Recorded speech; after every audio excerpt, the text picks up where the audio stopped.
धेमाजिनि बमा बेरफ्रुनायनि गासिबो दायनिगिरिखौ दाय गैया होनना बिजिरसालिया फोसावबाय। गौहाटी गोजौ बिजिरसालिया 4 बोसोर हियारिं लानायनि उनाव दायनिगिरिफोरखौ दाय गैया होनना फोसावो।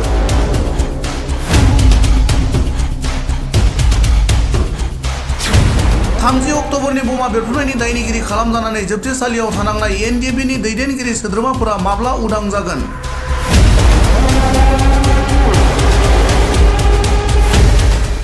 धेमाजिनि बमा बेरफ्रुहोनायनि गासिबो दायनिगिरिखौ दाय गैया होनना फोसावबाय गौहाटी गोजौ बिजिरसालिया। धेमाजिनि बे बमा बेरफ्रुनाय जाथाया 2004 मायथाइनि 15 आगस्तआव जादोंमोन। बे बमा बेरफ्रुनायाव 10 उन्दै फरायसाफोरखौ लाफानानै गासै 13 सुबुङा जिउ गोमादोंमोन। बमा बेरफ्रुहोनाय जाथायखौ आलफाया गावसोरनो खालामदों होनना सिमान जादोंमोन आरो हादरसा सोमावग्लुंनाय बे गिख्रंथाव जाथायनि थाखाय बै समनि एसपि टि थानगौ आरो एएसपि आबु साफियानखौ सासपेन्ड खालामनाय जादोंमोन आरो बे जाथायखौ बै समनि गिबि मन्त्रि रुंसारि तरुण गगैआ गोख्रों रावजों सोंखारिदोंमोन। बे जाथायनि थाखाय हादरसायाव बै समाव बमा बेरफ्रुनाय जाथायनि थाखाय गोख्रों हेंथा फोरमायनायाव आलफानि फाइखि गाहाया हादोरसानि रायजोफोरनि सेराव निमाहा बिनो गोनां जादोंमोन। बेबादिनो गुबै दायनिगिरिया गोख्रों साजा मोनगोन होननानै बमा बेरफ्रुनायाव थैजानाय दुखुथिया नखरनि सोद्रोमाफोरजों लोगोसे हादरसानि नोगोरारिफोरा मिजिं खालामदोंमोन।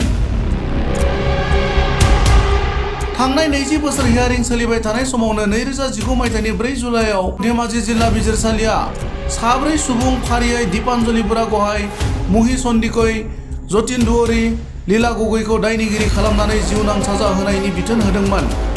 ओजोंहाय प्रशान्त भुया आरो हेमेन गगैखौ 4 बोसोरनि जोबथेसालियाव थानांनायनि साजा होदोंमोन। बेनि उनाव बे दायनिगिरिफोरा धेमाजि जिल्ला बिजिरसालिया बिजिरथाय होनायनि हेंथायै गौहाटी बिजिरसालियाव थांदोंमोन। बेबादिनो बिजिरसालिया 4 बोसोर हियारिं लानायनि उनाव 6 दायनिगिरिफोरखौ गौहाटी गोजौ बिजिरसालिया दाय गैया होननासो दिनै फोसावबाय।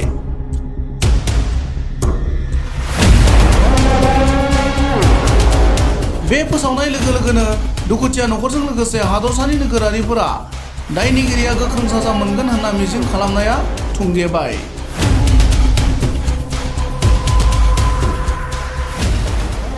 गुबुन फारसेथिं बिटिआर गोजोन गोरोबथायाव सागान खालामखांनायनि उनावबो 2008 मायथाइनि 30 अक्ट'बरनि बमा बेरफ्रुनायनि दायनिगिरि महरै बिजिरसालिजों फोसावजानानै जोबथेसालियाव थानांनाय एनडिएफबिनि गायसनगिरि आफादगिरि रन्जन दैमारि बिथांजों लोगोसे आफादनि गुबुन दैदेनगिरि सोद्रोमाफोरा आलफानि बादि बिजिरसालिया दायनिगिरि महरै फोसावनायनि उनावबो गौहाटी बिजिरसालिया दाय गैया होनना दिनै फोसावनाय बादि जोबथेसालिनिफ्राय उदां जागोन ना जाया, बेयो बे समाव दुलाराय बर' रायजोफोरनि थाखाय मोनसे गिदिर सोंथि जानानै फैदों।